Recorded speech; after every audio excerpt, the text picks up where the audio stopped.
All righty. What's up, everybody? How we doing? How we doing? Good to see you all. Let's give it a little second. Let people kind of trickle in here. Did I set up the chat correctly this time? Let's see. Hopefully I did. Attendees can chat with everyone. Cool. Okay. If you guys can hear me and see me all right and everything, let's just say hello in the chat, please. Just to make sure everything's good to go. And so that I don't start this training and then halfway through, no one can hear me. It's gonna be a lot of fun today. A lot of people flown in. Yeah, so we're gonna get it going. Let me go ahead and X this out. I will share my screen. You have a question already. Jared Harlan, show me how to be a list manager. I will, don't you worry. We'll get into it. Okay, let me just share my screen. Wait, we're recording. Good. Sound, chat, everything. Let's do my little checklist. Okay. Next that out. Let's go to slideshow. Check the chat real quick just so I can see. Okay, should be good. Okay, so what I'm gonna do is let me just answer that line. Get done. What I'm gonna do is I'm gonna go ahead and just kind of turn my camera off just so that I am not distracting myself as we're going through this. But thank you guys for showing up live. I know it's you guys are probably all super busy, but I think this is gonna be super worth it as well. I'm really excited to show you a lot of cool stuff today. About email marketing and becoming an email list manager and share some breakthroughs that I had, some good insights that'll hopefully help you in your career and in your journey. So let's get into it. So this is me. Obviously, if you've been following me for a long time, you probably know my story. But in case you're kind of newer to my world, I was a special education teacher. I used to teach elementary school and middle school. I had 2 different jobs and I would coach wrestling as well. And then I started my freelance copywriting journey as a teacher and then progressed to eventually launching an agency and having this website and my list and everything else and sending my emails every day. But I've written a few books. I've written 3 books. I coach a lot of obviously copywriters, email marketers, some agency owners, and some brand owners, some e-commerce brand owners as well. And then I have my agency, Orzechowski Media, where we work with a good amount of clients. I like to keep it small and boutique and really go super deep with the clients that we do work with. We're not trying to scale to the moon like some organizations. We do really bespoke, custom work for some of these brands, like you can see here, some big ones, Carnivore Snacks, The Hustle, probably newsletter that you guys have read. The Motley Fool is pretty popular. Rich Dad Poor Dad, Robert Kiyosaki. Betterment is a big, financial services app. People already, I've written about them a number of times. So a lot of big brands. Top Speed Golf, if you're in the golf world, you probably know about them. And basically what I do is a lot of email work. Myself, my team, we do a lot of email work, some copy work, but mostly email marketing type projects. So today, what I'm going to show you is how to go from being just an email copywriter to becoming a high-ticket email marketing manager who charges agency fees without needing to hire a single team member. Now, what does that mean, agency fees? That means you are going to be charging more than what you're charging right now. Think about what agencies charge. And they charge a lot. And I've met a lot of people in agencies. I've met a lot of brand owners who've worked with all different types of agencies of all different sizes. And you'd be surprised what some of these places charge and how little they give their clients in return. Obviously, if you're here, you probably do great work for the clients that you do work with, and you deserve to be compensated for that. So that's what we're going to cover today. So rules of engagement for today. If you have specific questions for me, please put them in the Q. There's a little section on the bottom of the Zoom screen. It says a Q&A.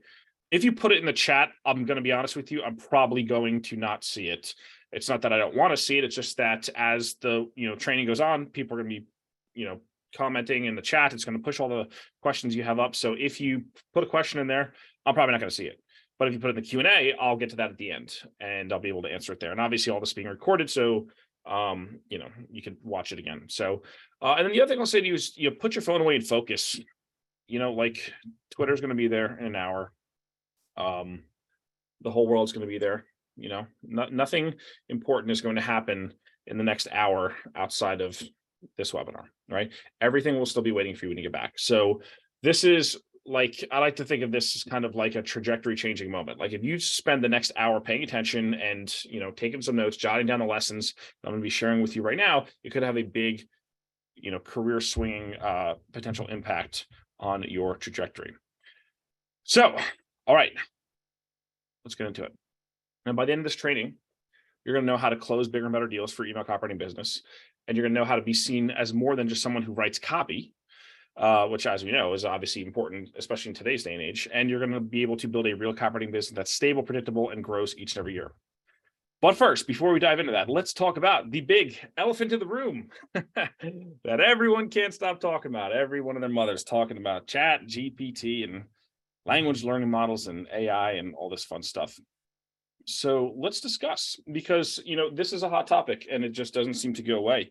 I think December 12th or so was when the news broke, and it's been almost 4 months, and this is the only thing that people in this industry can talk about. Some people view this as the apocalypse. Some people view this as not a big deal, and there's a lot of people in between with a lot of different interesting opinions. So Tommy said, what if AI takes over the Zoom in the next hour? Yeah, I guess I'll say right. But let's talk about it. Let's discuss, because some people think that this is like the apocalypse. This is the end. The Terminator is coming. There's gonna be no more copywriters. And I love seeing this stuff. I think it's kind of funny. Like I posted a YouTube video. I have a couple of YouTube videos on the topic of AI, and I got so many comments. Everyone's like, "You're in denial, dude. Bro, you don't get it, man. You don't get it, Chris. You have no idea, dude. You're done for. It's over, Orzy. You're done." I'm like, oh, really, Mr. Anonymous shit poster, Mr. Anonymous commenter on YouTube? Have you had any clients? Who the hell are you? What's your name? How much money do you make from writing copy for clients? Are you even in this industry? You know what I mean? Like, it's funny because there's so many people and everyone's got a freaking opinion, right? And all these people are so sure, they're so confident, they can predict the future. It's amazing. I never knew that there were so many people who can, with 100% certainty, tell me what the future is going to be. I need to ask these people for stock market advice, because they must be clairvoyant. They must know everything. It's so wild. And it's funny that they all know so much more than me. It's so crazy. I've never met so many people who are so much smarter than me. Than in my YouTube comments, and they're all anonymous. It's a shame I can't know these people's first names or their names to see who they actually are. It's such a shame, But the funny thing is, as much as people like to talk shit to me in my YouTube comments, saying that I don't know what the hell I'm talking about, and I have a vested interest, I still keep getting clients just about every single day. In fact, right before this, or this morning, my head of tech, Matt, he hit me up. He said, "Hey, we got another big opportunity for another brand. I just got a referral. Do you want to team up?" I said, "Okay, let's talk about it." It's like the clients won't stop coming, and it's funny because I ended up giving 15 jobs away to people in the last round of one-person agency over the course of 10 weeks, and that's not even counting all the other gigs that I decided to take on. That's not counting all the other gigs that I decided to hand off to some personal friends and some one-on-one coaching students as well. So it's probably at least about 30 in the past quarter, which is not bad, not terrible. I'm not really marketing myself, like making myself open for a lot of new client opportunities. I kind of just let people in through the back door if they know someone through their referral, but I'm not really even pushing that hard. I'm not really attacking my list, going out and like looking for those opportunities. So, I don't know, like all these anonymous shit posters on YouTube seem to say that the industry's dying, but I've never heard of them having any clients. And we don't even know who the hell these people are. But people who are actually writing copy, this hasn't really been the experience. And I've actually brought this up. This is one of my clients, Jay Campbell, the head of his marketing, in addition to helping with some copy and content. He's one of my small handful of clients that I'm working with now. He's a great guy, by the way. jcampbell.com, excellent dude in the health optimization space, the peptide space. You guys should be on his list because his emails are phenomenal. But anyway, we joke around. I asked him and some of my other clients, say, "Hey, why not just fire me and use ChatGPT?" And they say, "Well, we actually want our copy to be good." And in many such cases, it happens all the time. And the thing is, like, I'm not anti these tools, right? Like, I think they could be useful. Should you learn to use them? 1,000%. Of course you should. That's like being like, "Oh, I don't want to learn how to use Google Docs." Like, well, why not? You know what I mean? Like, it could help you. But the thing at the end of the day, the people need to understand, my friend Sam Woods, who's like the expert in the copywriting world on language learning models and ChatGPT and all this stuff, is he says it's a thought processor. So like if someone's a moron, they're not going to create good copy. They need to understand what good copy is. You need to have good inputs to have good outputs, and you need to know what to do with those outputs. For example, the other day, as a quick aside, I went on to ChatGPT and I said, "Hey, write me code for an app that does XYZ. I forget what I was just kind of messing around, seeing what it does. And it wrote the code. I said, oh shit, okay, well, what do I do with this now? I had no idea, And I guess I could have sat there for another half an hour and done some research and figured it out. But I'm like, okay, as a business owner, I don't have time to do this stuff. And like me personally, I have my own brand. I have new brands that I'm launching. I don't have time to sit down and mess with ChatGPT all day. I got stuff to do. I want to cut a check to someone and get it done. And that's the thing that people don't understand, is that the tools aren't going to do everything for you. And that's the biggest thing that people are missing with all this stuff. You go onto Twitter, it's like the end of the end times. 330 million people, everyone's job's getting replaced. Like that, snap your fingers, it's over, right? But here's the thing, I did a little experiment. I said, okay, I want you to act as a successful digital product owner, entrepreneur, right? And you're going to build me a $10 million per year business with a 35% profit margin. I don't care what market it is. Feel free to choose whichever would work best. You need to research the market, build the products, create end-to-end automated marketing funnels to attract our customers. You need to think through the back end to maximize customer lifetime value, and you need to use your magical AI skills to continuously monitor the funnel and optimize for performance. You're not allowed to hire any humans. This must be done entirely with AI. You're not allowed to ask me for help until the business is built. I mean it, no human interaction, no human team. When you completed this task and have the first $3.5 million in profit, you're allowed to contact me, and I'll provide my bank's routing account number so you can deposit the profits. You have 10 days to make this happen and go. And what does the first line say? As an AI language model, I'm capable of providing you with a general plan on how to create a digital product business that generates this. However, I must emphasize there are several important factors that need to be considered. So I say, okay, conduct market research, develop your own product. And again, is this anything earth shattering? Like, did we not know this? No, we kind of already knew that, right? So I said, no, I don't want to know how to do it. I want you to actually go and do it for me. So ChatGPT comes back and says, I'm not capable of creating a digital product, a digital product business by myself. While I can provide you with general advice and guidance, creating and running a successful business requires human input and oversight. And I said, oh my gosh, does it really? Color me shocked that it requires actual human input and oversight. That is why I had no idea. I was today years old when I learned that, right? Obviously, I'm being sarcastic for those of you who can pick up on it. The thing that you need to understand is that with email marketing, with copywriting, with all this stuff, it doesn't matter if you use ChatGPT or you write with pen and paper or typewriter. It doesn't matter. Copy has got to get written somehow, and clients don't give a shit as long as you get them results. And honestly, over 10 years of doing this, through every single phase and craze and bubble and this and that, this has never not been true, right? At the end of the day, someone is responsible on the team for putting words onto paper or onto a computer screen that are going to make customers pull out their credit cards and buy.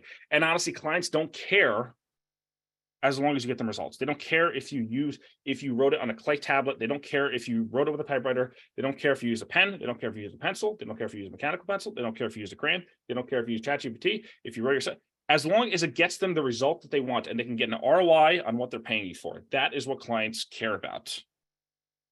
All right.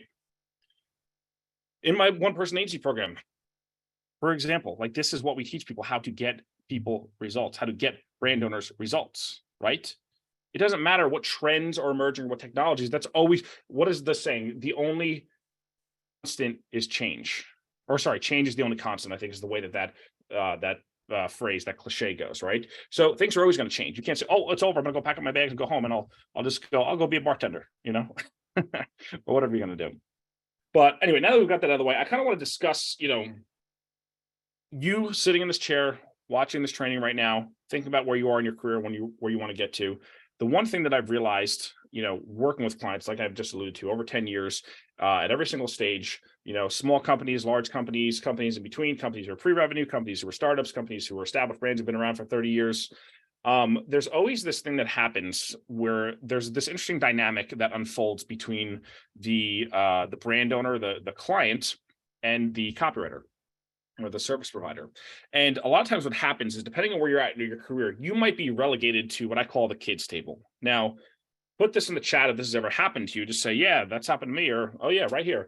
Let me know, have you ever been stuck at the kids table where maybe you're the person who is responsible for writing the copy for the client, you hand in the assignment, you hand them the Google document or whatever, and then they say, all right, thanks. And then you never hear back. You don't hear the results.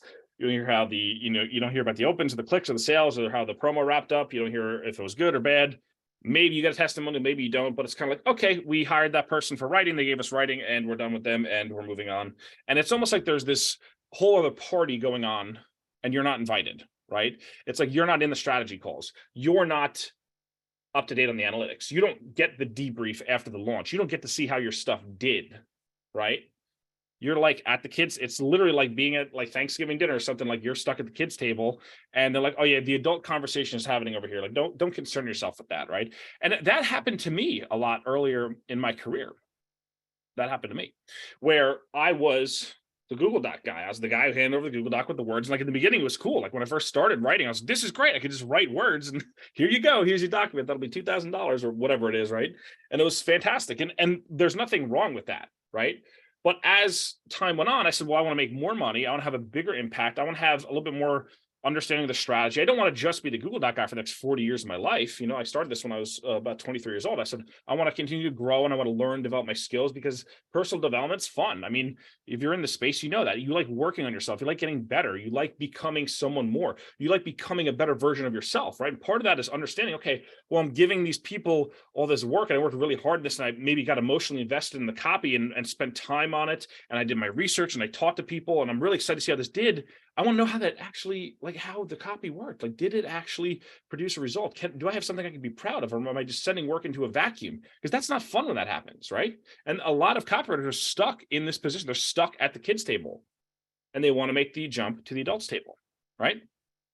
Like I said, I started this back in 2015. I actually started online back in 2013, but I didn't start really calling myself a copywriter and actually trying to charge for work and get clients until about early 2015. And when I did, I remember the first email gig I ever launched, I charged $25 an email. And you can see how long ago this picture was. Look, I have hair. I have hair in this picture. This is me. I still lived at home with my parents. They had a little spare room in the basement. So I set up this little cheap, folding desk from Costco or whatever. And I had my 13-inch MacBook Pro that I had for about the first 7 years of my career. And I built, sold $1 million worth of stuff on that laptop, which I'm really proud about. And I had my note cards and my books and my, nootropics and 1 million water bottles and everything else, right? And I started charging $25 an email. And no, I don't play banjo. That's my dad's actually. But yeah, $25 an email, right? And then I said, okay, I got that first successful project on my belt and I started bumping it up. And I said, okay, I don't know what people charge, but maybe I could double that. Maybe I could go to $50 an email. And I remember there were a couple people where I charged $50 an email. And like one guy, he was like, it's funny, he was like this hotshot business coach guy. And I was like, yeah, I'll do, 12 email autoresponder for $600. And I was like a little scared given the price. And he like balked at it. I was like, really, $600? That much money? I look back and I laugh because it was like so scared to ask. And I was so like heartbroken when he said no, but $50 an email. I said, man, is that the ceiling? And I said, no, that can't be, right? There's got to be people who charge more. So then, I eventually found some new clients and I upped it to $75 an email, right? And eventually I said, I bet I can hit 100. So I hit $100 an email and I started charging my clients $100 an email. And that felt pretty good. And what was cool about this was I tell the story all the time how when I was a teacher, when I was a public school teacher here in New Jersey, I used to make about, give or take, maybe it was like 290 something, maybe it was 305. I don't remember the exact number, but it was about $300 a day pre-tax, right? That's like top line pre-tax before they took taxes out, about $300 a day as a school teacher, right? I think my last year of teaching, I made my base salary was like 54 grand, 54,300 or something like that, whatever it was, right? The year before that, I was like 52 grand, right? So I did the math and I said, okay, I'm working 8 hours a day, right? And I'm commuting to and from work, which add another hour. My first job, I had to commute like 45 minutes each way. Sometimes I get caught in traffic and take an hour and a half to get home. So sometimes I'd be in the car for anywhere from 1 to 3 hours a day, in addition to the 8-hour day, right? And I would make $300 top line. And then I'd go home and I'd write an email, or I'd write, let's say I'd write 3 emails for a client and I charge $100 per email.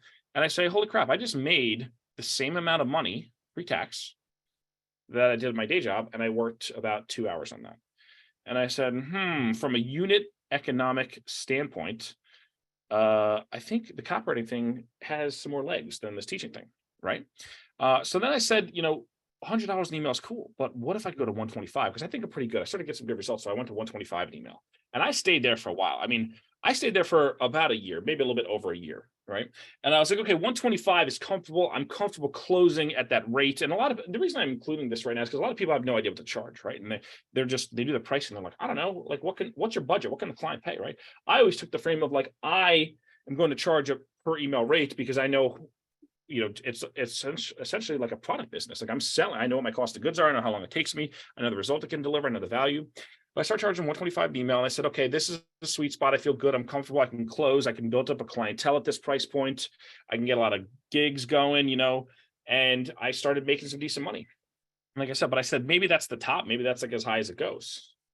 Right. Again, I kind of hit this ceiling, this mental ceiling, really like a self-imposed mental ceiling. Right. It was like my own limiting beliefs that I placed upon myself that no one else put there. I just said, I just don't know if I could do it. I don't know if I could charge anymore. Right. But then I said, screw it. At some point, I need to push myself out of the comfort zone. So after, I started really getting good results, I said, I think it's worth a little bit more. So let me go to 150 in email. I started winning gigs there. I said, whoa, okay. New territory, new level, new devil. Is this the highest? I said, let's go to 175. And I did that for like 2 or 3 jobs. And I said, screw it, let's just go to $200 an email. And that's what I did. And I was there for a while. And I said, whoa, I'm like, missed a big shot. $200 an email. Look at me, right? I'm really good about myself. And but again, I still said, is this as high as it goes? And I said, okay, let me, I think at $200 an email, I'd made it because a lot of people were like getting $100 an email, or even less sometimes. Some people I talked to, some people were charging like $50 an email. I said, screw it, let's keep pushing. So then I went 250 an email. I did some projects there.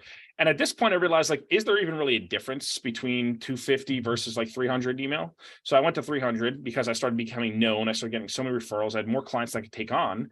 And I said, you know what, $300 an email is good, because if I could write 2 emails in an hour for a client, that's $600 an hour. That's not terrible. That's kind of like a lawyer, right? Like maybe even more than a lawyer. Like I don't know what lawyers charge, but they probably charge around that, right? I said, I didn't go to law school, but I can still charge this and do this kind of in my spare time and control what, my fees. And I said, okay, well, this has to be the ceiling. I don't know anyone who's charging more than $300 an email. I was like, industry wide, like I knew so many people. I was like, I don't know anyone. So I stayed there for actually 2 years, 2 entire years. That was my per email rate. Every single project per email rate, $300 an email. Got a lot of work. Some people, yeah, it was a little too expensive, but then I said, okay, you're just a little early. That's fine. No worries. I just work with people who are ready, right? But I said, that has got to be the ceiling. And then I launched my agency, my actual agency, Orzy Media, where we worked with a bunch of those clients that I showed you on that slide earlier. And it's funny because I literally couldn't be in business if I was charging $300 an email. So it's funny because I had this mental block about, oh, is 300 the highest it goes? And I said, well, why don't I just work with bigger and better clients? And then we did some calculation. I mean, it took me a while to figure this out, but eventually I started charging between $600 and $1,000 per email that we were delivering for a client. And a lot of people hear that and like their jaws drop. They're like, holy shit, like how do you do that? Right. And I'm going to show you how we do that. I'm going to show you in a second. And it's funny because a couple of weeks ago, I was talking with someone, a brand owner that I've known for a few years, good guy, and he's working with another agency, real big time agency. And he said that I'm not going to reveal who the client is or who the agency is, but he was telling me, he's like, yeah, this agency, they're pretty expensive. I said, well, what do they give you each month? Like, how much are they charging you? What do they give you? So, well, they charge me $10,000 a month. I said, okay, because in my mind, I'm like, okay, well, we've done $10,000 a month retainers with clients. We've had a few of those, right? So I said, I wonder how much we used to do, like, a number of tasks for them every single month. I said, how many emails are they giving you? They said, well, they're giving us, 6 campaigns a month and they're helping us optimize some automations. I said, holy shit. I said, man, 600 to 1,000. I was like, oh, I'm a big shot. I'm the whale, right? I'm the whale in the email marketing industry, but there's always a bigger fish. Always, always, always, right? It was amazing to see that. And it was kind of cool because I said, wow, again, another self-imposed limit that I could break through, right? And everything I'm saying to you about myself is true for you as well, right? So anyway, the thing that changed that got me over this hump was I kind of shifted how I thought about myself and the work that I do and how I present myself out into the world. And there's like a little parable I like to use to explain this. If you watch Mad Men, I mean, I've watched Mad Men literally like 10 times all the way through from, season 1 to the last episode. Phenomenal show. I love it. I think everyone should watch that show. I think it's very educational, actually. It's entertaining. I think it's excellent, excellent writing. The acting is incredible. I love the, mid-century modern, vibes and motifs. But on top of all that, there's just so many things that you learn just picking up these little interactions. Like, this is Michael Ginsberg on the left, who's like the star copywriter at Sterling Cooper, Draper Price. He's like, the guy they brought in and he's like kicking ass. He's getting, he's doing these great campaigns for these clients. Clients love him. And he's like a badass copywriter, right? And then Don is obviously the creative director. He's a partner. His name's on the door of the agency. He's the owner of the business, one of the owners of the business. And it's funny because they got into a little argument over some work and Don liked his idea better than Michael's idea. And, they get into this little, I hope I'm not giving away any spoilers. I mean, the show ended about 8 years ago, but Michael basically gets pissed. He goes, I feel bad for you. And Don goes, I don't think about you at all. And I was like, damn, that is the most alpha shit I've ever seen in my life. Like, just like, man, I don't even think about you at all. Like just mogged the shit out of this guy. And I was like, hello, 911, I'd like to report a murder. And then the second thing I thought was, wow, like that is I was like, what gives Don that confidence? Like, obviously there's a TV show. I know someone made this up, but like what gives someone that confidence to know that their idea is better and they're going to run with it and they don't care, right? Because what's different about Don and the reason why he makes more money than a Michael, even if Michael's a hotshot copper, the reason why someone like Don can go in and be the boss and walk into any room and command the room. And you want to talk about sitting at the adults table, not only sitting at the adult table, but leading the conversation at the adult table, is because he is a strategist, right? He's the guy who comes up with the strategy. He's not the guy who does necessarily the grunt work. I mean, he writes copy. Obviously, like if you watch the show, there's times when he's writing copy and working on ad campaigns and staying late and doing all those things. But that's not his chief role and responsibility, right? His chief role and responsibility is to develop the strategy that's going to create growth for the brands. So that's why he has that confidence and he has that swagger. I'm not saying you have to act like Don. I'm not saying you have to go alpha up on other people. That's not what I'm saying. I'm not trying to, oh yeah, go be a dick to everyone. Like, that's not what I'm saying. I'm just saying, like, to go from the person who just writes the copy and get paid a moderate salary to really making a lot of money and to having the status and the clout and the cachet in the industry that you want, you have to make that jump to be a strategist, to be the person who understands how the marketing works. And obviously, I think that's becoming more and more important as we go. So what I did was I stopped calling myself a freelancer and I actually started positioning myself as a one-person agency where I would come in and say, what is the outcome that you want, Mr. and Mrs. Client? Like, let me help engineer that outcome, right? So I went from selling emails to actually solving problems and delivering outcomes. And the thing is, the average freelance copywriter is always in feast or famine mode. And I know because I've over 10,000 of them on my email list. I mean, I talk with these people every single day. Feast or famine mode. They rush, take on a client at any price. Clients will balk at their fees most of the time, right? They're seen as an order taker. It's like, hey, we need 7 YouTube ad scripts, get them to me by Friday. Can you do that? Yes or no, right? And like, that's what it is. It's like the client's trying to stick money into a vending machine, have no human interaction. Like, hey, just write the copy and give it to me, right? A lot of these copywriters, they go into these Facebook groups. I see when I used to be on Facebook and they would complain about these clients and the scope creep and blah, blah, blah, right? And usually the average copywriter, not every copywriter, but the average one is usually only good at the Google Docs part of their business. Right. And again, there's nothing wrong with doing that if you just want to kind of have that as a side hustle. But if you want to do this as a career and you don't want to make good money and really raise yourself up in this world, you want to make the shift where you are a one-person agency where you can charge for outcomes, not deliverables, right? Because at the end of the day, the value is in the outcome. The value is not in how much you did. It's in the result that the client gets, right? You want to get paid agency fees without needing to hire this big giant team and have to manage all these people, right? A one-person agency has less overhead than the traditional agency because, again, you don't have all this payroll and all this unnecessary expense, and you have much better margins. You work with clients that you love. And everyone hates that. I've been there before. It's like, oh, I need to take this gig to pay the bills. Like, that sucks. It's not a fun position to be in because that's when you get squeezed and that's when you get painted into a corner. And that's when you have to do stuff you don't want to do. Right? A one-person agency is someone who has highly leveraged offers instead of being glued to the computer, typing thousands of words each day. Because the thing is, you will get tired, you will get fatigued. Right? That's going to happen. You can't write for 24 hours a day. At some point, you're going to need to take a rest, right? Highly leveraged offers allow you to sell and deliver results that aren't necessarily tied to your time, right? Or at least if they are tied to your time, they're tied in a way at a very highly leveraged multiple. Productized services, that's what we're talking about here, developing productized services. They're going to let you work less and make more. And that's the big takeaway here. And what happens is when we make this transition, you could become what I like to call a semi-automated service business that has the potential to scale to a certain level, right? When I started positioning myself as a one-person agency instead of just a regular, normal copywriter, I finally broke through $20,000 a month of consistent client work. And I don't mean like, oh, I did 2 months in a row. That's people do that. They're like, I made $20,000 a month as a copywriter. They made it last month, or they made it the last 2 months. Like, no, I mean, there were months when I was hitting 30K, right? But I wasn't doing that consistently every single month for like 4 years, right? But like, I eventually got to that point where 20,000 became the floor, not the ceiling, as I like to say, right? I was able to earn a lot more writing less than ever before, which was obviously really cool because I was able to go deeper with my clients and create better pieces of copy because I didn't have as many that I had to create, so I could actually focus more. And I had more time to think, more time to myself, more time to live my life, right? And I was able to embrace a value-based pricing model because, again, at the end of the day, we want to get paid on the value that we bring, not on the words that we type, right?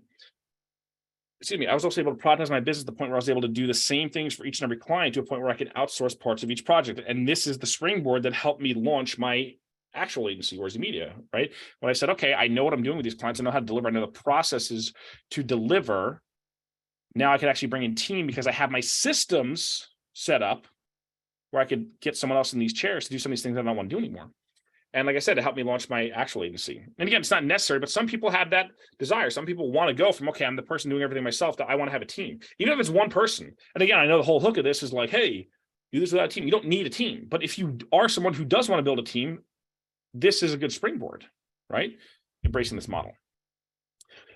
At my agency, we pitch and win high 4 and low 5-figure deals with our eyes closed. It's really not hard at all. I mean, I used to struggle. I used to be scared, but now I just say my price and I get it. And it's really cool. It's actually quite liberating. And I know it sounds like simple, but it's nice. It's not bad. You know, when we were taking on clients on a retainer basis, $10,000 a month, that was our retainer package, and we would get it. And it was pretty cool. It was cool having multiple $10,000 a month retainers at the same time with a very small, tight, lean team. You know, we were closing deals ranging anywhere, you know, for one-off projects from $4,200 to $18,200. Plus, we even won a few bigger contracts, you know, around $25,000. One particular highest one was $25K for a big launch project. It worked incredibly well. We got a great result, and it was pretty fun. I made some pretty good margin on that too.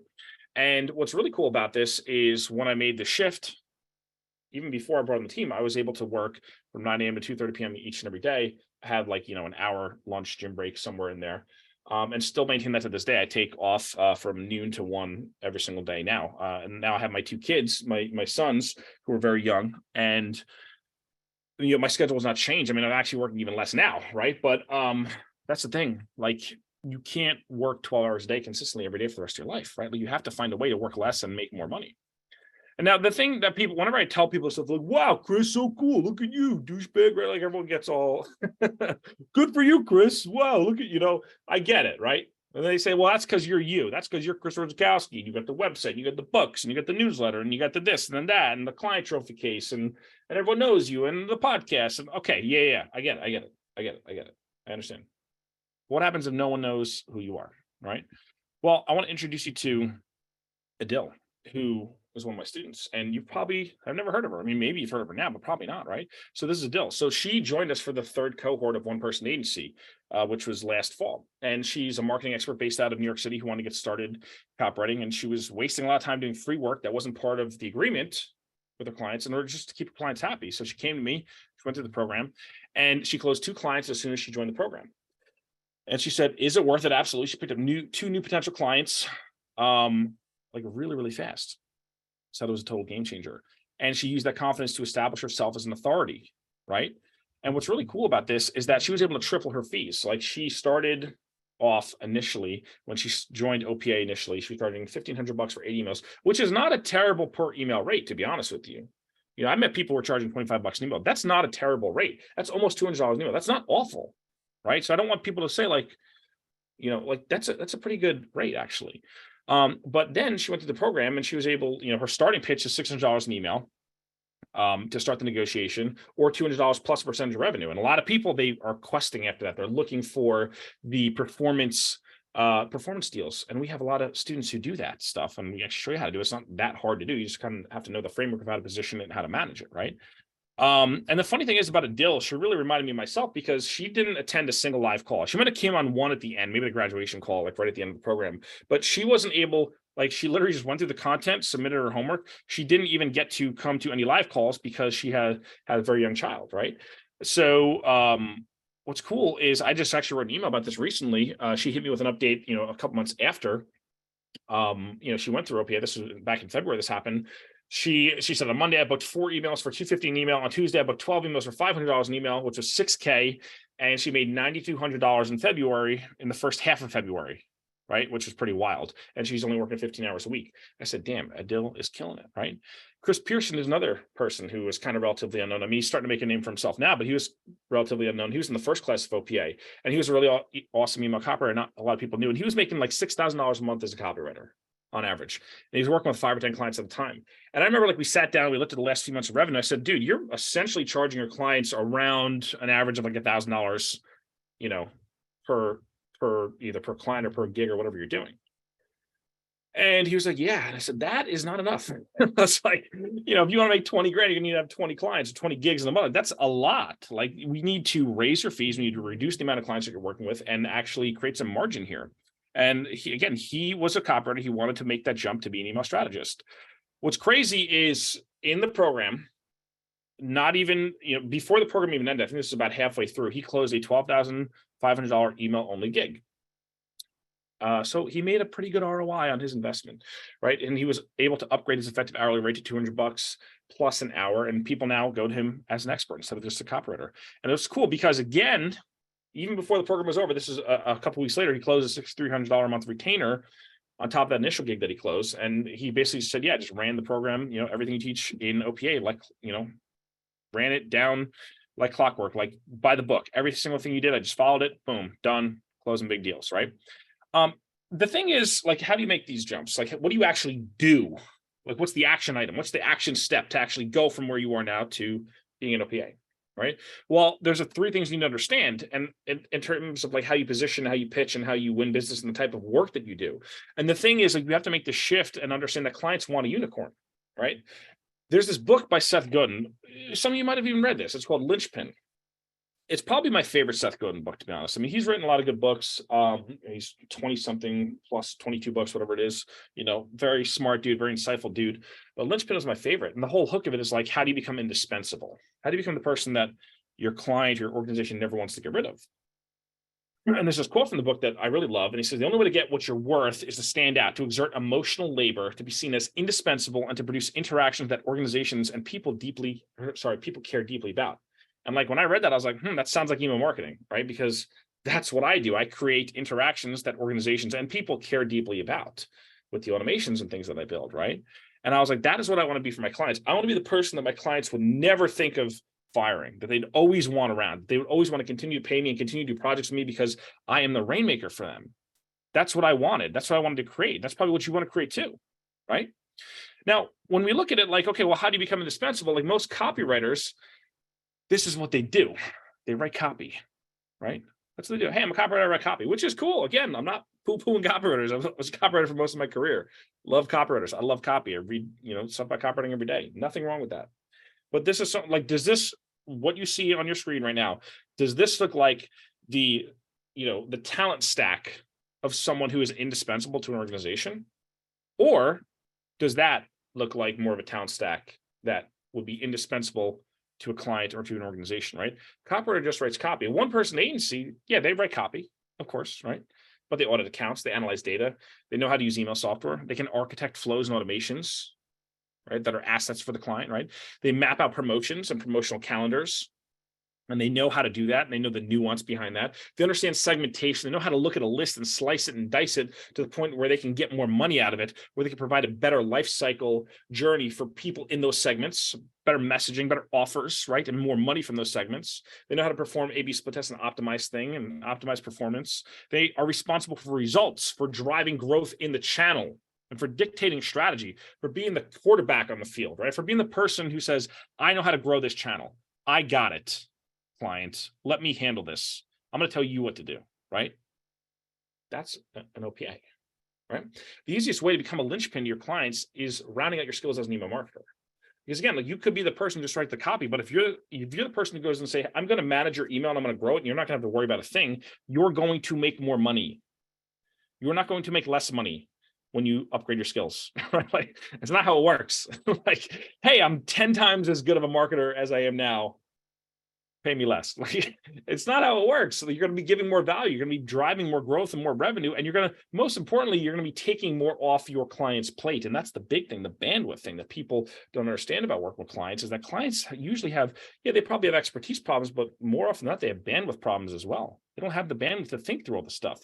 This is a whole skill set that they don't want to learn, or maybe they know it already, but they don't have time to manage that because they have to grow the rest of the business. They have to deal with everything else, the finances, the HR, the tech, the tax stuff, the permits, like whatever it is, right? Like the inventory, whatever it is, they have to worry about that stuff. They can't worry about everything. So they want to give it to you because it's your zone of genius, right?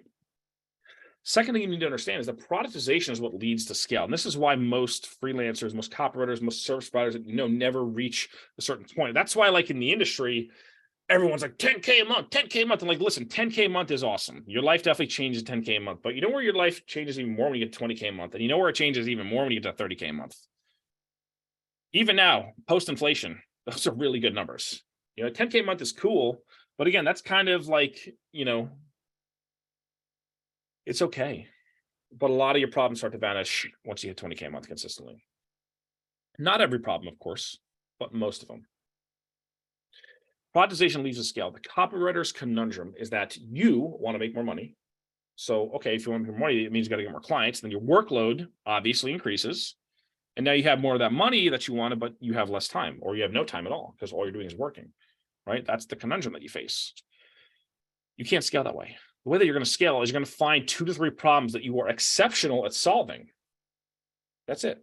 And then you're going to develop systems to produce repeatable, predictable results. That word should say results, not systems. That's typo. My bad. Develop repeatable, predictable results. You're going to charge a premium for that result because the result that you're giving to the client is going to be exponentially better than just saying, hey, here's some words in a Google document that anyone can do, right? Or that ChatGPT can do, right? As your client load increases, your workload increase is going to be manageable because, again, you're only solving the same problems over and over and over again that you have systems for, that you know how to solve, that you could do with your eyes closed, but you're charging a premium for that. So as you take on more clients, your workload increases slightly, but your income increases exponentially, right? The secret here is value-based pricing plus these productized solutions is what's going to give you that scalable service business. Let you hit the numbers that you want to hit with the lifestyle goals that you want to keep. When you do this, you're going to spend less time thinking about pricing and fees and proposals. You're not going to have to worry about pricing because your prices are going to be set. And I'm actually going to show you how to set your prices if you decide to work with me to develop these packages. You're going to spend less time wondering about how to get your clients a result because you've done it before and you know how to do it and you have a system for getting it. You're going to have less stress because you know your methods work. I mean, how many times have you gone into a project and you say, oh man, I really hope I can make this work, right? Like that is the last thing you should ever say with a client. That is one of the worst feelings to have. Man, I hope this works. Fingers crossed, right?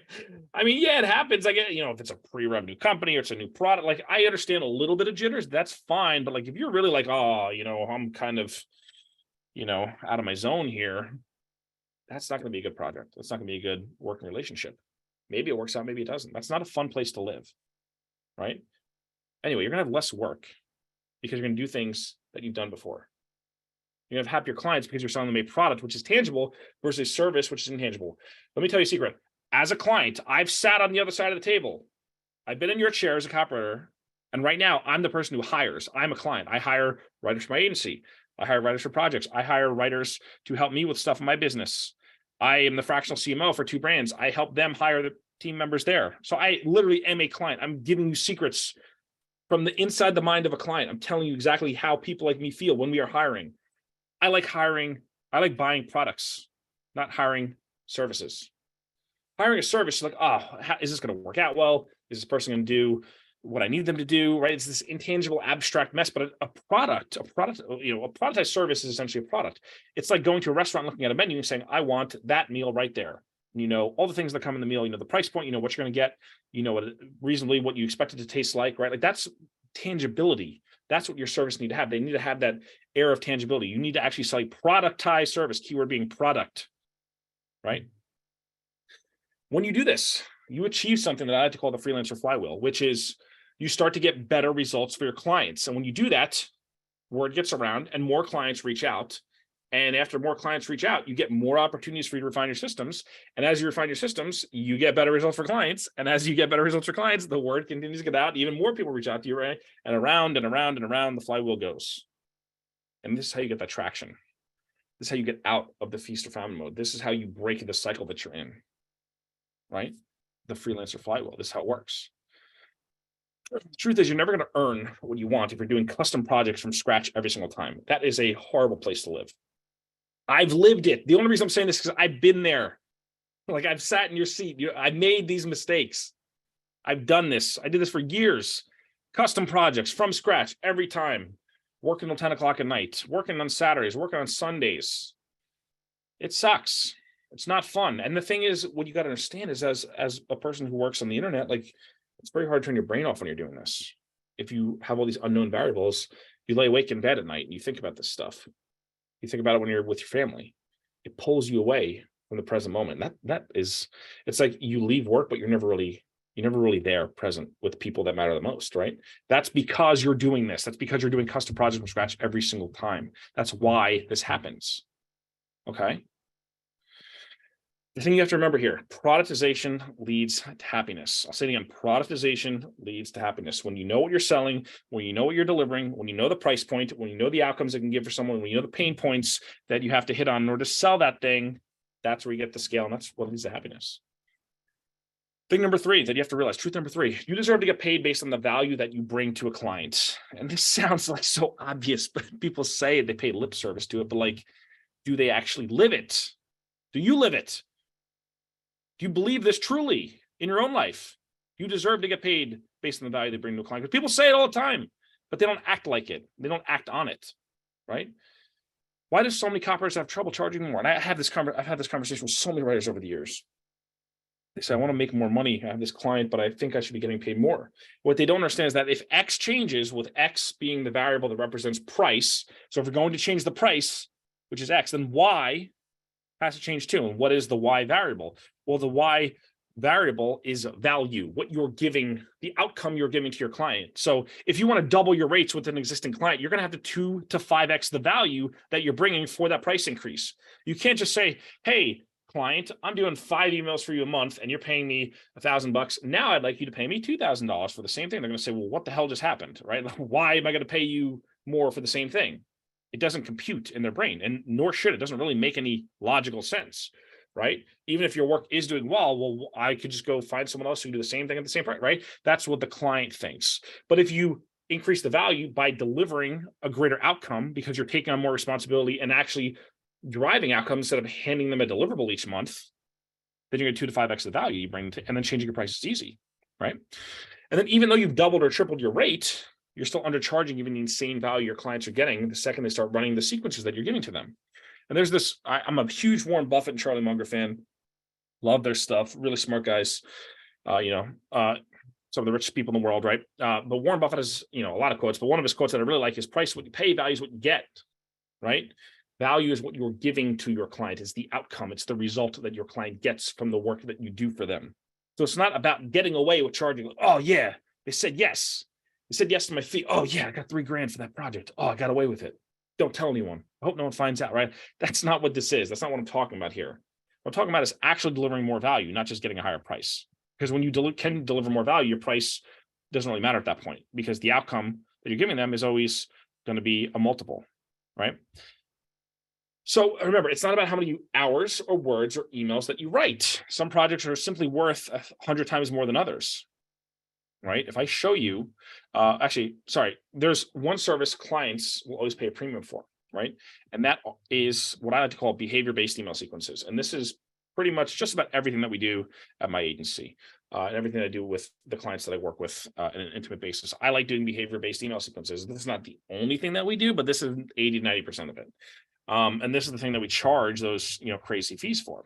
So a behavior-based email sequence is something that is capable of making money for a business forever. And when I say forever, I mean forever. I mean, I have clients who I built them automated sequences back in 2017, 2018, 2019, that they're still running today, 4, 5, 6 years later, that are still running every single day, 24/7, 365, making sales for these clients. Some of them I built 6 years ago. 6 years, they're still running them. They're still making money, right? So like, what is the ROI on that investment that they made, right? Insane. They're usually automation based, or if not, they could be set up to be automation based. If it's something like you do some kind of campaign one time, then you turn it into an automation, right? Like a launch, for instance. And usually they're triggered by engagement, which means you're going to have higher conversions because you're hitting people at the right moment. Very important, right?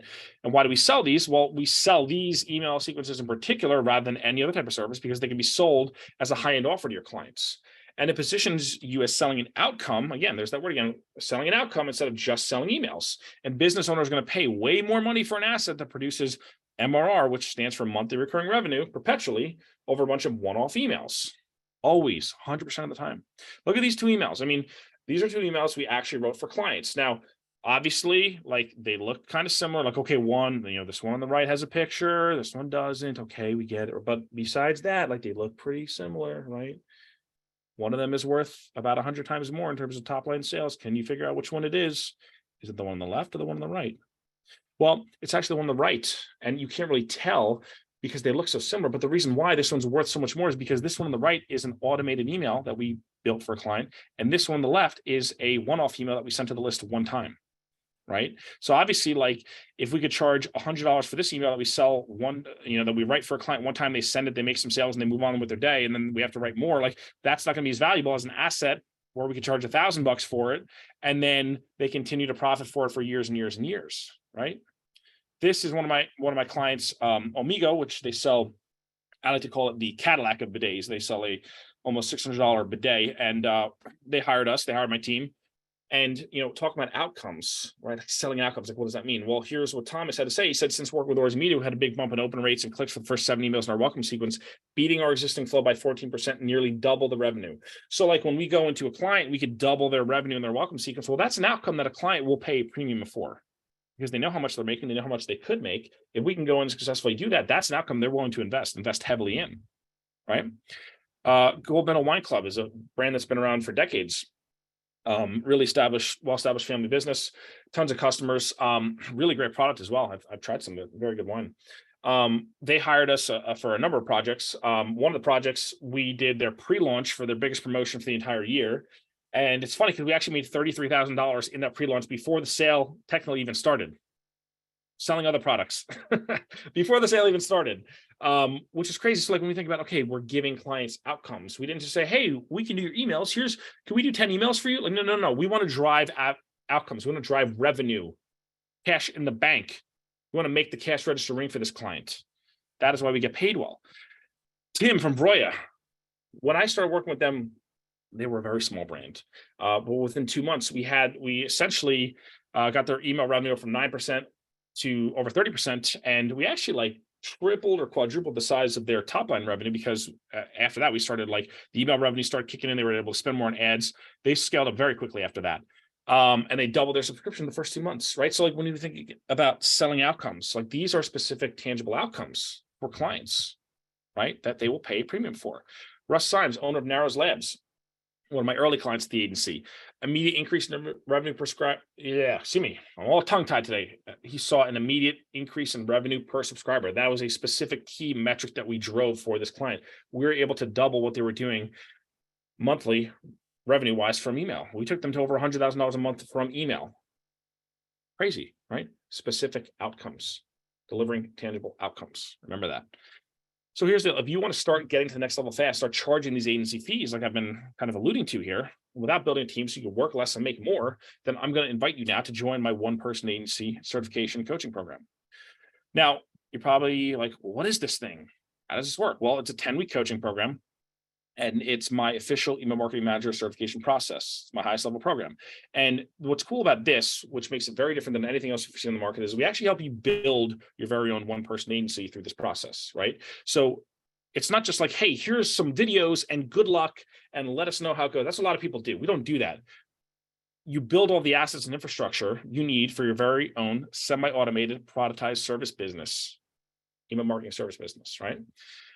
Our goal with this program is to help you close 2 to 5 clients at $2,000 to $5,000 over the course of the program, right? If you do the work and do everything we say, we believe that you could do that. Obviously, you have to go and make it happen, right? We're not going to go do it for you. We're not going to hold your hand and wipe your butt. You need to go actually implement, right? When I say that this is a program where we work with you, I mean, it is literally an agency in a box. It is the thing that exists now that I wish existed back then when I started, because I had to have a lot of hard fought lessons, get punched in the face a lot of times because there wasn't anything like this when I started. I said, what am I doing? I had no idea what I was doing when I started. I had to literally stumble my way, hack and slash my way through the jungle to figure all this stuff out. So what's cool about this is when I say agency in a box, we take all the pieces out like a Lego set and lay them on the table, and then we help you build it with you week to week. You build assets, infrastructure, systems, SOPs, pitch decks, everything. We build it with you. So you leave the program with a one-person agency, not knowing how to do it, but with the actual thing. That's what you're buying here. We're going to help you assemble every single piece of this. And what I tell people is if you go through this process, you are never going to need another business building course ever again. And the reason I say this, and people are like, well, that's a strong claim. And yeah, it is a strong claim. But the reason I say this is because all of the systems that I'm showing you here are the same systems that I've been using for years that we have not touched, that I still use today. Like I said earlier today, Matt, my tech guy, hit me up with a client opportunity. Like when I talk to that client, I'm going to use the same script. I'm going to use the same pitch process. I'm going to use the same contract. I'm going to use the same onboarding. I'm going to use the same skills. I'm going to use the same stops. I'm going to use the same stuff that I'm going to be showing you. I don't have to change it. I don't have to 2 years from now, let me reinvent everything. I don't have to ever do that again. It's done. For 20 years, I'm never going to have to reinvent it because what I'm doing works and it's evergreen, right? That's why I say this. Let me go through the curriculum so I can kind of show you what is going to happen on a week-to-week basis. Week 1 is designing your one-person agency. Really, I wanted to call this module self-management because a lot of people just need to like bring order to the chaos of their life, of their business, and kind of streamline everything they're doing and get really super clear on how they're managing their day, how they're managing their calendar, and get a good feel for what they actually want to build. Because you can't hit the bullseye if you're standing there blindfolded, right? Like you need to be able to see the target. So what we do is actually help you do some lifestyle design and actually help you design what your ideal one-person agency could and should look like that we're going to build over the course of the program. We help you streamline your calendar. We help you find time in your calendar through a special process that I've developed, and ultimately help you fit the OPA that you're building, fit your business into a bucket that doesn't flow over into the rest of the parts of your life. Because again, that's one of the things, when you start taking on more clients, you say, I want to scale up, I want to build my business, everyone's life becomes utter chaos. And this module is going to ensure that that does not happen, right? Week 2, we're going to talk about mastering your ESP. So mastering your ESP. ESP stands for email service provider. That's the software. That is your Klaviyo for e-commerce, your ConvertKit for digital products, your ActiveCampaign for people who, Matt's going to kill me, for people who hate their lives. ActiveCampaign is not bad. It's okay. It's actually pretty robust. It's actually probably one of the most robust ones out there. And that's why that's one that we cover, because if you understand ActiveCampaign and you understand Klaviyo, you can pretty much understand every other ESP out there. And those are the 2 that we cover. And we give you just about everything that you're going to need to understand. You're going to know where all the bodies are buried in that software. You're going to know what buttons to click. You're going to know how to build flows. You're going to know how to do campaigns. You're going to know how to do segments, tags. You're going to know how to troubleshoot issues. You're going to become a tech pro in about an hour and a half, which is really, really cool. Because what we found, and again, you don't have to do the tech stuff. You don't have to do it. But what we found is we could charge 2 to 3 times as much if we had the tech stuff. And honestly, it's not that hard. Like to go and set up an email might take 5 minutes, maybe less, right? And if that means I could double or triple my fees for spending an extra 5 minutes, okay, I'll take that time, right? And a lot of people offer this and they make their services completely turnkey, and people absolutely love it. Clients love it because they say, oh, all I gotta do is cut a check and I get the result. I'm not gonna worry about, oh, give me the copy and then let me clear my schedule. Let me tell my wife and kids that I can't see them tonight because I got to go tinker around with the ESP. That the client doesn't want to do that stuff, right? So if you can do that in a very streamlined, efficient way because you have a process that we literally hand to you in a silver platter, you're going to kick ass, right? Week 3, discover your ideal clients. Remember, we talked earlier about only doing projects that we know are going to work for the right kind of people. And we're going to say no to everyone else. And that's what we're striving for, right? So who are those people? Well, you've probably done some avatar stuff, but honestly, I don't think you've gone through the process that we are going to show you, because our process is very different for how we help you discover exactly the profile of who you should be looking for and where they're hanging out, where to find these people, and what you're going to say to these people to get them into a conversation. That's what week 3 is all about, discovering your ideal clients. This is a really eye-opening module for a lot of people. Even if you've done this before, I promise it's going to be way different and it's going to be much more insightful and deeper, and you're really going to understand what makes your ideal prospect tick and exactly why your pitches in the past have failed and how to kind of refine that for these people so that as soon as they hear it, their eyes lit up. Week 4 is all about becoming a strategist. This is probably one of the most robust modules in the course, because I give you just about every single thing that you're going to need to kick ass. We show you we give you our Flow Foundations course, which is how to build all of the automations that you need. We give you the promo calendar planning processes and trainings around that. We show you our Flow Fixer checklist, which is really cool because people, for example, they say, oh, client wants me to A/B test some stuff, or I'd optimize their flows, or I don't even know where to start. There's probably a million things I could do. And what I've discovered is there's actually like 15 things you can do. And I put them all on one piece of paper. So that means you can go into any single client, whether you're doing an audit, whether you're building something new, whether you're tinkering with an automation, they can't seem to make it convert better. And you just pick one of the 15 items on that chart and on the PDF that I give you, and you're going to be able to fix it, make more money, it's like a superpower. It's crazy. And it's simple too. That's the thing, like to completely take all the mystery out of the strategy piece, which is really, really badass.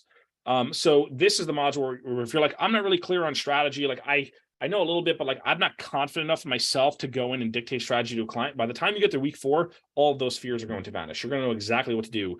You are going to be leading the discussion at the adult table, right? Week 5 is about crafting your offers. And this is a really exciting one because this is where you actually create your productized services. And we're going to help you create a service menu. And we're going to help you create every single piece of this. So that by the time you're ready to start pitching clients, all you're going to have to do is just tell them what they get, say the price, and collect your money. Because we are going to think of everything with you. We're going to help you figure out the problems. You're going to figure out the name for the service. We're going to help you figure out the pain points that it solves, the benefits that it gives, the proof that you have, the price points, the deliverables, how much time it takes, the EHR. Like we're going to help you figure out all of those things and fine tune those things so that you have your offer set. Because I remember for me, like when I was starting, especially when I launched the agency with the team, I'd spend half my week thinking through proposals and thinking through what am I going to charge this client, what am I going to charge that client, what do I do for this person, and it was an absolute nightmare. I mean, literally 50% of my time. That's 2.5 days. That's Monday, Tuesday, and half of Wednesday. I'm thinking about all that stuff, and then hopefully I can get everything else done in my life and my business the other couple days of the week, right? That's all going to, you're not going to have to worry about that anymore because you're going to have your offer set. And you're never going to have to think about them again unless you want to change them and develop new ones. And using our process is kind of fun and easy, and you might find yourself doing that. Now, what I tell people when we get to week 6, I've had conversations with people, people are like, is this right for me? Will this actually work? What I tell people is, honestly, if I stripped every single thing out of this program and only gave you week 6, if I only gave you this one module, you would make more money. And the reason why is because our process for closing deals is probably unlike anything you've seen before. It works better than anything you've tried before. This is how we close those big deals. Our smallest deals being at 4,200 and our biggest deals being at 25K. And then those $10,000 a month retainers. Like this is how we do it. We're actually going to show you proposals. I'm going to show you actual real proposals I sent to clients. I'm going to show you that stuff. I'm going to take you behind the scenes of how I did it and how you could do it too and how our students do it. I'm going to show you every single step of the process. I'm going to hand you the scripts you need on the sales calls. I'm going to give you everything that you need to close business, and it's going to position you better, and it's going to make closing easier, and it's going to make it effortless. And you're not going to have to think, you're not going to have to be scared, you're not going to have imposter syndrome when you get on the call because you're going to know exactly what to do, exactly what to say. And it's going to be crazy because when you use our process, clients are going to start to close themselves. That's the coolest part about all this. Like you're going to get on the phone and you'll be like, wow, that was way easier than I expected. And like there wasn't any struggle. They weren't like balking at my price. They weren't asking for samples and kind of backtracking and giving me these objections. It's like everything's kind of flowed as it should. And again, the only reason I know this is because I've been on 1,000 calls with clients, and people say 1,000 calls, that's a lot. But you don't understand, I take calls with clients every single week. Even when I'm not taking clients, I'm still taking calls with clients because I want to be the best at closing clients. And I've done 1,000 sales calls in my career over the last 10 years. I mean, an insane amount of sales calls where I've refined this process to the point where, like, if you just do what I say on the call, you are going to get paid. Okay. Week 7, onboarding kickoff. So it's funny because when I was doing the curriculum for this course a while back, people kept, I was doing surveys and people were like, I need help with my onboarding. So what do you mean you need help with onboarding? Because I looked at our onboarding process. People are like, my onboarding is a mess. It's chaotic. I don't get access. I don't get the stuff I need. They never send the documents, all this stuff. And I said, our onboarding is 1 hour and everything else is automated. I do a 1 hour call. I ask a couple questions, which I'm going to give to you. And then everything else is automated. The contracts, the invoicing, all that stuff. So I don't have to spend any time on that. I just click. Everyone gets what they need. They get the documents. We get our signatures and the agreements. Invoice gets paid and we're off to the races. And it's simple. It's clean. It's seamless. And this is something that, again, a quarter into 2023, not 2023, 2023, I'm still using the same processes. And you're going to have these processes forever and they're going to be automated, which is great. Week 8 is account management. This is a solid module because a lot of people, the reason why their business is a nightmare is because they don't know how to hang on to clients. They don't know how to manage clients, keep clients happy, and keep them coming back for more, and how to diffuse bombs and how to, get themselves out of hairy situations with clients and deal with scope creep and deal with issues that arise over the regular course of business. So this is all about how we manage accounts. And a lot of people are like, oh, well, I have to do weekly calls with my clients. And then the clients texting me at 9 a.m. And we don't do that. We don't do any of that stuff. We have a very streamlined, very simple process for managing every single one of our projects that probably takes about, on average, 5 minutes a week. Very simple process, right? We're going to show you how to do that and implement it. And your clients are actually going to like our process better than what you've been using now because they're going to have more time and bandwidth. You're going to have more time and bandwidth. You're going to have more time to actually deliver results for them. You're not going to have to constant slacks, constant pings, constantly on the phone, arguing over X, Y, and Z. It's going to be very nice and very seamless.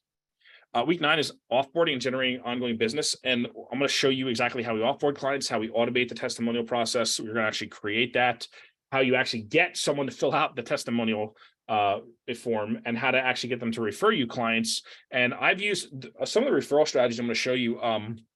One of the clients that we did a project for, we used this referral strategy and they referred us a $14,400 client, which is pretty cool. I guess it was worth it, right? Obviously it was worth it. I'm being sarcastic, right? We're going to show you that process, and you're going to have that process. You're going to be able to use that for the rest of your career, which is really, really cool. And then week 10 is all about marketing your one-person agency. And this is the one where like everyone loves, because it's all about getting leads, getting in the conversations. How do you actually find the people? How do you actually open up the conversation? How do you get them onto the phone? How do you increase your lead flow to the point where you have clients coming every week or even every single day? How do you just get more lead flow through the front of your funnel so you have more conversation with people and you get more clients that you actually like working with? And that's what we cover in week 10. And the truth is, I've tried everything. I have tried it all. I've tried every single medium. I've tried every strategy. I'm still always trying stuff. I've gotten clients using every single strategy imaginable. I can help you develop your own process. And the thing is, we have some people, they like being out in public and doing all these public facing things like posting content or whatever it might be. Some people hate that stuff. And what I like to tell people with module 10 or week 10 is that we are going to help you develop a specific targeted custom client acquisition plan for you that plays to your strengths and not to your weaknesses. So you don't have to spend time being uncomfortable, dancing on TikTok, pointing at letters like an asshole. You don't have to do that if you don't like it. Okay. There's nothing wrong with that. We're going to help you find the right acquisition plan for you, which is really cool. And then week 11 is graduation. You get your badge and you get inducted into the OPA alumni group, which is really, really cool. And I can't really say too much more about all that because you have to graduate first. So I'll keep some secrets. And then you get your badge. And this is an example of the badge right here that you can proudly display on your site, in your email signature, in your proposals, wherever you want, right? Now, this is always the question at this point. People are like, do people actually get results from OPA? Sounds good. I got it. Right? Let's take a look. So Max Sullivan is someone who went through the first round of OPA a little over a year ago. And it's funny because before he went through the program, he was a janitor, like he cleaned toilets. That's what he did for his career. You know what I mean? And then he started learning about copywriting, and then eventually he found his way into OPA. And it's cool because through the process, he closed a multiple 4-figure deal with a $30 million a year e-commerce brand. And people are like, oh, we'll actually be able to get clients. Will it be big clients? Will it be good clients? I mean, he closed a deal with a $30 million a year brand. Not terrible, right? And he turned that initial deal into a second bigger project, and he was able to land a 4-figure retainer as well. And he had his 2 biggest months ever while in the program, which is really, really badass. And here's what he said. He said, one person agency was rocket fuel for my career trajectory. 12 months before joining, I was janitor, and halfway through the course, I landed a $3,000 front-end offer with another $20 million a year company. And then the tools that he developed in 5 weeks of OPA gave him the ability to charge agency level fees and effectively manage a roster of clients with confidence and freedom. Thanks, Chris and his team. I'm back in the driver's seat of my life. I love that. Max is a badass. Jeremy was in one of the early classes as well. And when he started, he was just started working with e-commerce brands, and he wound up winning a $1,000 account audit project. Now, for context, what that means is that he did not write a word of copy.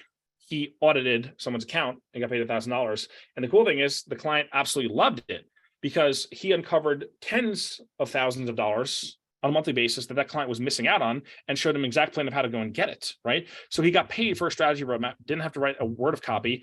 And then he actually turned that audit, the client had paid him $1,000, he turned that into a $5,000 a month retainer where he was only doing email and SMS campaigns. So he more than earned back his entire investment in the program, which is really badass. And then after that, he signed another client with a $5,000 a month retainer, which he was able to flip a lead from a job board into a retainer. And this is something that we actually teach in the program, how to actually go to job boards and flip them into retainers. Where if like someone's posting a full-time job or whatever, it's like, hey, pay me a retainer instead. And we show you exactly how to do that, which is pretty cool. Marquette Carney was in the original class. Through the program, before the program ended, landed a $3,500 email only gig. And he was mostly getting his clients off Upwork before that, right? He significantly raised his per email rate, which is badass. Michelle Smith is someone who has a day job. She went through OPA and was building her OPA on the side of her day job. And she's the kind of person, she loves her day job. She doesn't want to leave. And that's really cool. There's people like that, where she's like, I just want to learn how to do this and do this on the side, make extra money so I can have money for stuff I want to do and still keep my day job, which I enjoy and like very much.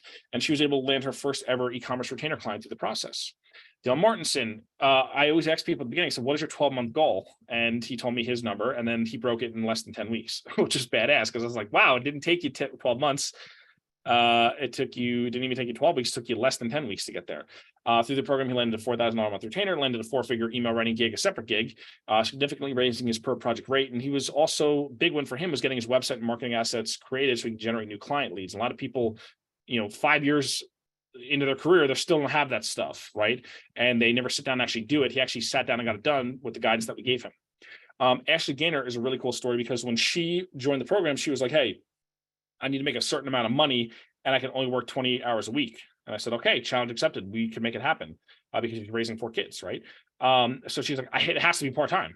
Like there's no option for full-time. Like I have to build the business and hit the number I need to hit in order to get this. So I said, okay.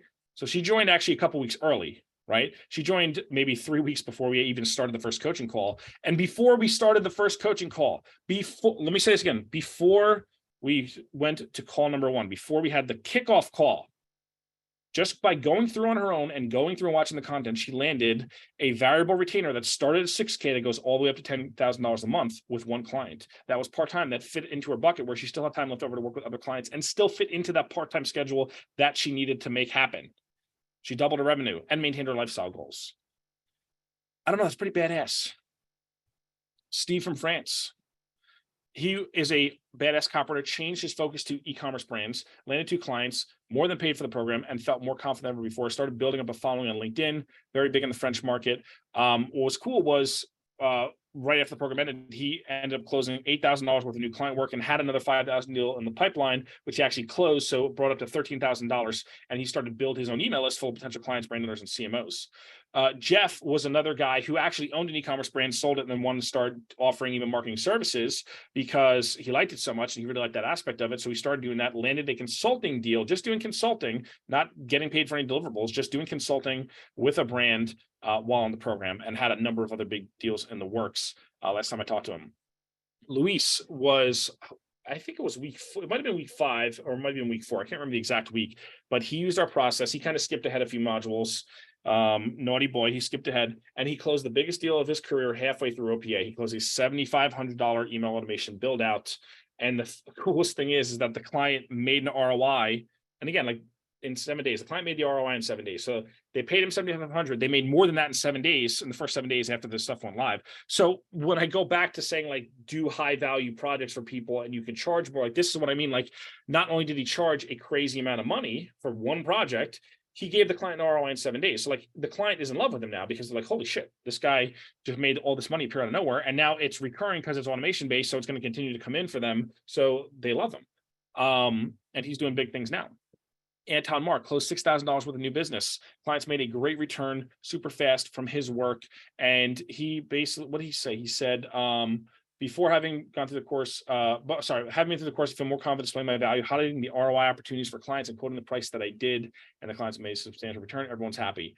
So he said, I used the OPA proposal structure to set everything up, and in both cases made closing so much easier. And this is what I say about that week 6. Like if you just did week 6, you would close bigger deals, more deals, higher rates, in a more advantageous way. Barbara Murphy Shannon had a really cool story because she went through the program, and a few weeks after the program was ending, she had her daughter's wedding in Mykonos, I believe it was. Yeah, Mykonos.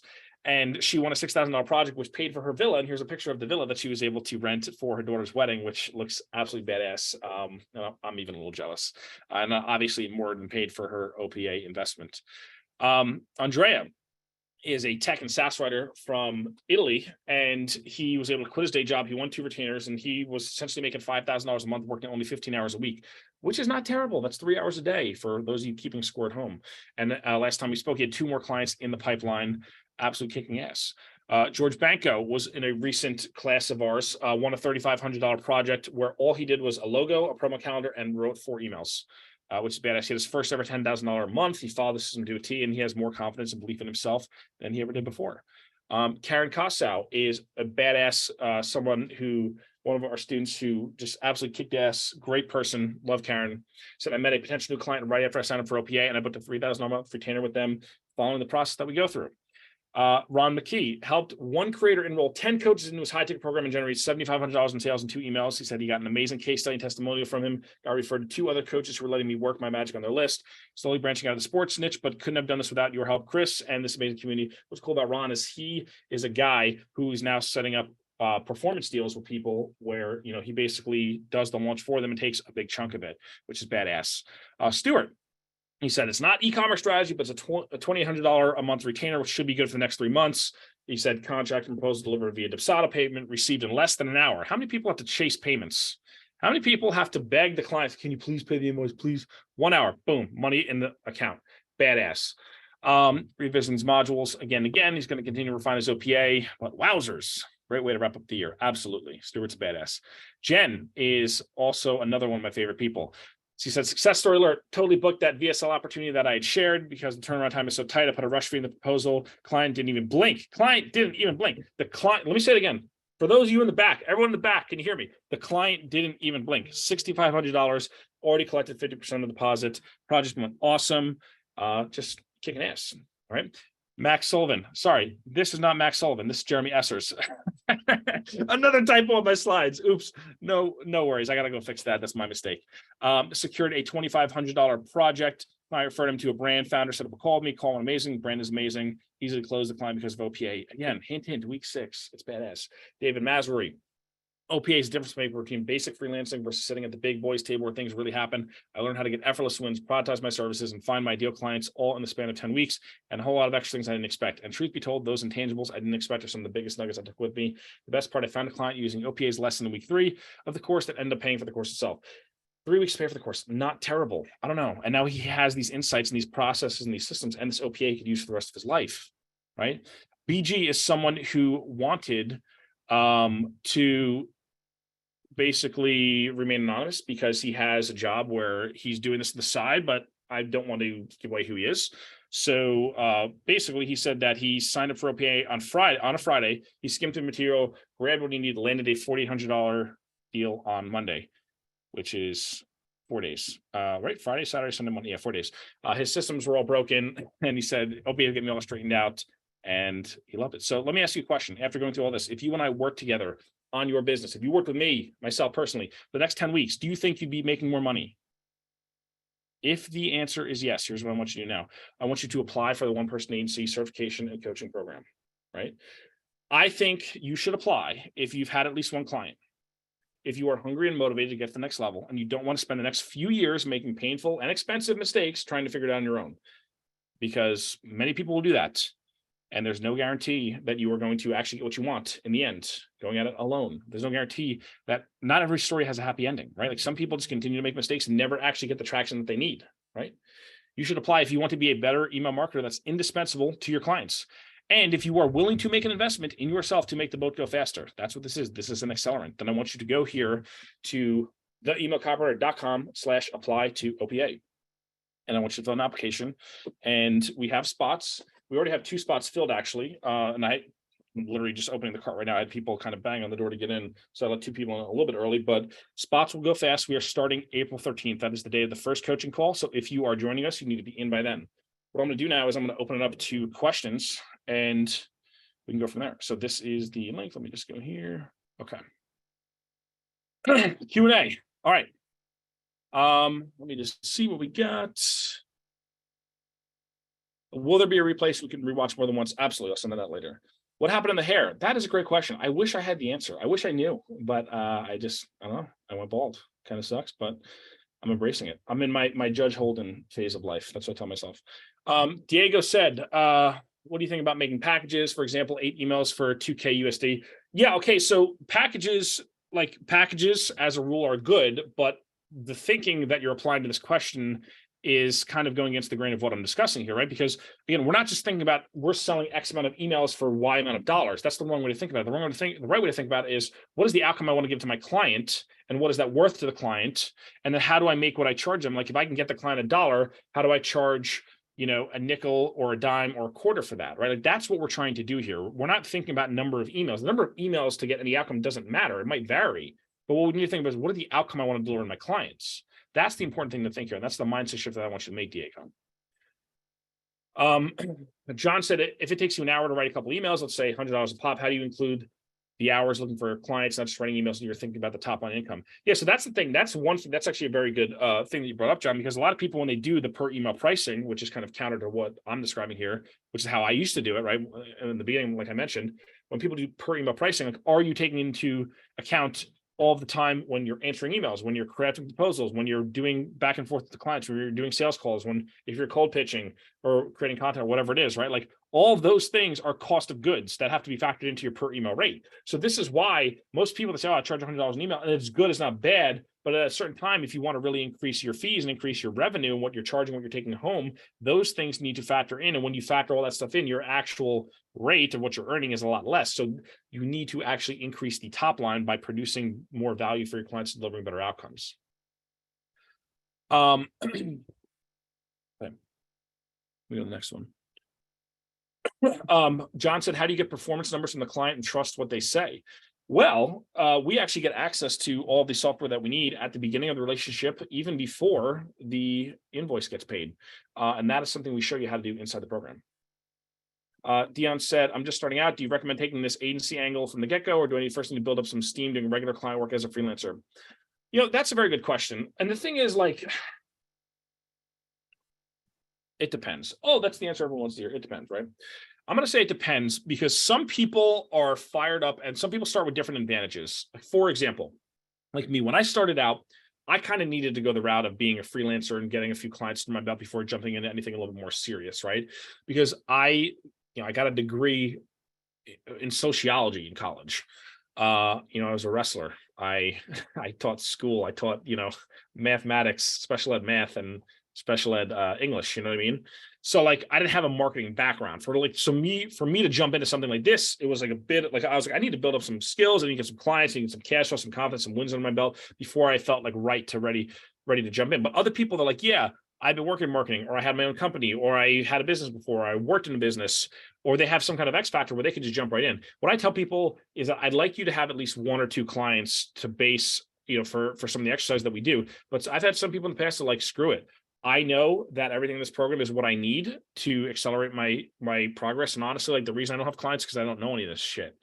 And they're like, I want to join, even though I'm newer, even though I'm probably like, it's probably a little bit ahead of me. I'm motivated as all hell. And I don't stand those people away. I say, okay, I just want you to know that it's going to work better if you've had some clients and have a little bit of experience before jumping in. But if you are motivated as hell and you're like, I'm going to run through a brick wall and not let anything stop me, we will get you in and we will help you kick ass. You're just gonna have a little bit of a tall mountain to climb. I just tell people that, which I think is, obvious, right? What if a client wants something that is not an exact match for one of your productized services packages? How flexible do you need to be with this? We do cover this in module 5, because there is your productized service packages, and there's also a la carte offers that you could have. But again, like if someone wants something that's so outside the scope of what you typically do, why would you say yes to that? Like, this is one of the things that holds people back, is they just say yes to everything. They say yes, yes, yes, yes, yes, yes, yes. And that will make your life a living hell, because if you say yes to everything you say yes to, you're saying no to 10 other things, right? So if you have, an ideal client and an ideal package for that client with doing work that you enjoy, where you get paid a premium, where you get paid a multiple of the time that it takes for you to actually deliver the project, where you can kind of stay in your lane and develop an expertise and develop a specialty and become well known for that one thing, every single time you take a project that doesn't fit into those parameters, you are hurting yourself. So, again, this is something, like I said, we cover more in depth inside the program, but it's a good question. But again, it's one of those things where like you need to make sure you're only taking on the right kind of clients and doing the right kind of work. Do you have a recommended source for learning about behavior-based email sequences? I think you know what I'm going to say. Yeah, we cover this inside the course, module 4 specifically. Valerie said, is this beginner friendly? Like, haven't landed your first client, beginner friendly, or would this be better for people with a bit more experience? So I kind of touched on this already. I'll just reiterate, like, again, if you're one of those people who's like, I want to learn everything, there's two types of people. There's people who like are quick starts. You're like, I'm just going to get started, get some clients, and then kind of figure it out as I go. And there's other people who are like, no, I want to have all my ducks in a row before I even start doing it. If you want to get all your ducks in a row before you've really gone deep, then you could jump ahead and we will hand you the keys of the kingdom and show you everything you need to do and give you every single process. You will have all those processes from the very beginning. Just know that it will be a little more difficult if you never had a client before. I am a newbie. Will you help me get my first clients? Again, I kind of just already answered that. Have you had any Latin American OPA students? We've had a handful. I want to, I don't know the exact number. We probably had one in each class. If I gotta just look back to the student roster over the years, but we've had some who've gotten some good results. Is this for me, even though I've only worked with one client? I'm doing copywriting for only 2 months. Again, kind of already touched on that. There's a strategy only work in the e-commerce market. What about B2B SaaS? Okay, so here's the cool thing. This is a great question. I do mostly e-commerce. However, one of my clients right now sells sells a number of courses and digital products and coaching and high ticket coaching, actually. And they sell affiliate stuff and they sell physical products. They have physical product brands. Another one of my clients is a physical product business that is launching some new verticals and other physical products. And they also have another business where they do high end. I'm talking like deals that are like $1 million to $2 million, like that kind of consulting and done for you work, like big time stuff. And they also have courses and information products that they're launching too. I use the same strategy for every single client I work with. I use the same closing strategy. I use the same email strategy. Because at the end of the day, a promo calendar is a promo calendar. An automation is an automation. A trigger is a trigger. A filter is a filter. An email is an email. A subject line is a subject line. So like, will one work better than the other? The thing is, like, at the end of the day, this program is going to, like, we had like Andre, who I showed them on the slides before, like he likes working with SaaS and tech companies. He's like, I don't really do e-commerce. I said, totally cool, because you designing a package is not only something for e-commerce people, right? It could be if you have digital products and launches, like Jen Winham, who I showed one of the slides earlier. She just does digital product, she just takes on digital product clients. She doesn't even do any e-commerce, right? So what I tell people is, if you want to productize what you're doing, then this is the right program. So most people want to do e-commerce, and that's probably because I do e-commerce. And they're like, oh, this guy, he's built it. I just want to kind of model him. And if that's the case, totally cool. Like I said, I will give you the keys to the kingdom. But it doesn't mean you have to do that. Cami said, do you ever do retainer plus percentage of sales deals with clients? I've done those, and we show you how to do those, and we've had a lot of students do those. I don't necessarily love them for a number of reasons. I mean, now I'm starting to do some of them, but where I'm kind of discussing equity with clients, where either I'm looking to invest in their brand to acquire a piece of it, or to actually launch it from scratch with an equity position from the beginning. So the answer is like yes, but in a different context, where like I know I could kick ass, and I just want to own actual equity and get paid out percentage that way rather than doing a deal. But that's me and the phase that I'm at. So the other answer is yes, we've had a number of students go and do those deals successfully with clients. Will you also be doing the email design for these clients? Great question, Michael. So we don't have a designer. We don't do design for clients. Some of my students do. It doesn't, like, if you want to do design. If you don't want to offer it, you don't have to offer it. Well, clients come to us and say, here's examples of what we've done. Here's the articles we've written, here's our strategies, blah, blah, blah. Like, we don't do design. We don't even have a designer. Like, if you want to design your email, school, but like, we don't do that. We believe the plain text approach works well, and that's what we do. And that's how we kick ass and make so much money for our clients. And a lot of them like it. A lot of them say, hey, just make me money. I don't care, So it's really up to you. It really depends on what you want to. Is there a payment program for OPA? Yes, there is. We have a 2-pay, 3-pay, 4-pay. What wine do you like to drink after working with the wine company? Good question. One of my favorite bottles is Cake Bread Cabernet. I do like a lot of the 2015 Chiantis, just because I went to Italy back in 2019, and we got to try a lot of those. From Tuscany. Casa M is a winery I really like out there. We visited there. Pretty cool. Good organic farming methods. So those are some of the ones I like, for special occasions and things. Okay, Lori had a good question. Does this apply only to email? If you enjoy other parts of the business, sales pages, et cetera, can this apply to that too? So there's kind of two answers there too. So the idea of productizing your service and working for a specific type of client and value-based pricing are universal, whether you do sales pages, emails, video scripts, paid ads, like whatever, that stuff is universal. I just tend to teach a lot from the frame of email, because that's what I do so much of. And that's so many people follow me because of that. And I kind of say, hey, like, here's exactly how I do it. So the answer is no, you don't have to do that. Like, we've had people who like to add on as like an a la carte, like they have those productized sales page offers or launch package offers as well.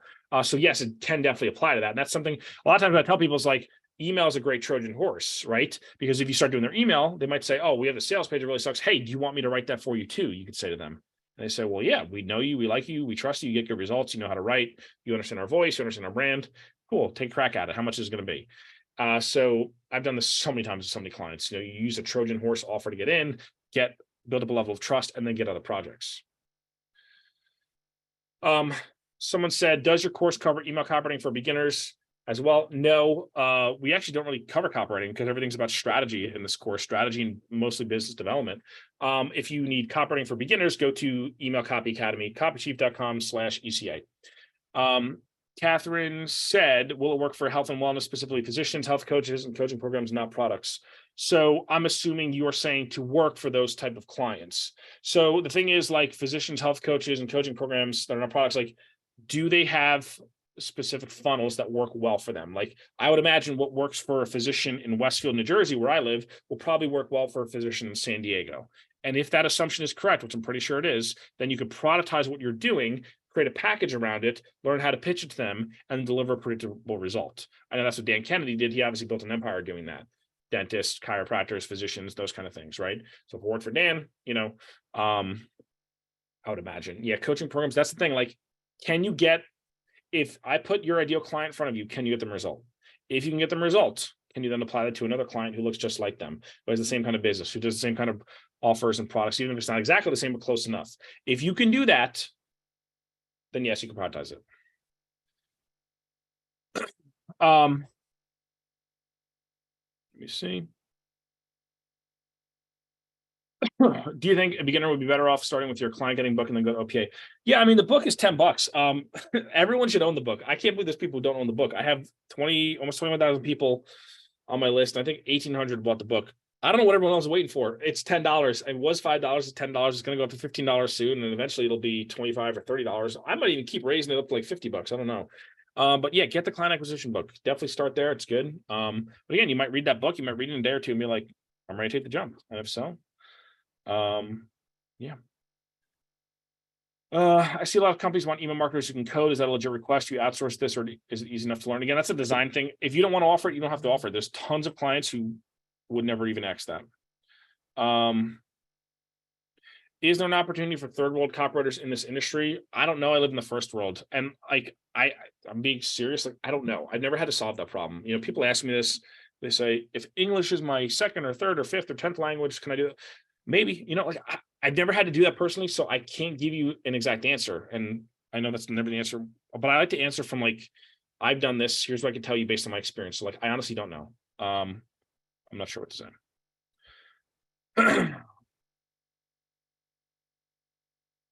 All right, Joe said, excuse me.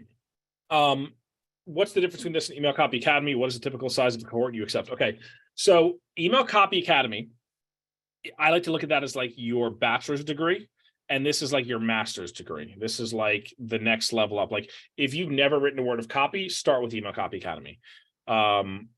Because this is more about like strategy. Remember, this is you going from the kids' table to the adults' table. So if you've never even been invited to the party, then start with the Email Copy Academy. Get to the kids' table first and then move up.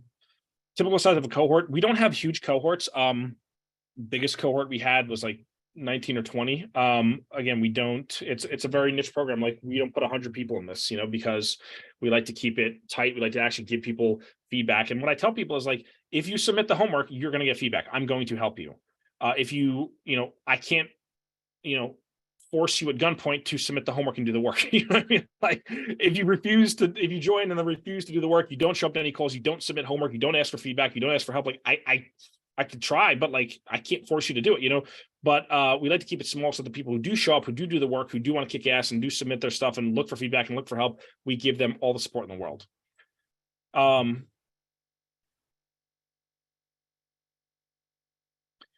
She also said, so how is the outcome guaranteed? Is it based upon numeric strategies to estimate client sales? So a lot of times I don't necessarily give my clients a hard and fast guarantee. I just say, do we have evidence that this is actually going to work based on, based on the evidence that you've collected from this promotion? Have you run this promotion before? Is this a new offer? Do we have a list? Do we have the audience? Have we surveyed the audience before? What is your expectation of what you think that this should produce based on historic data from past, projects that you've done?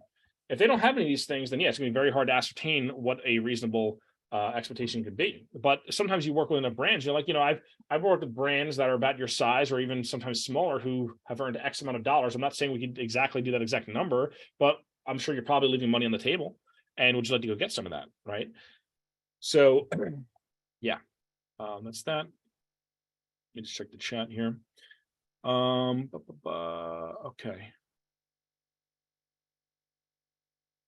Cool.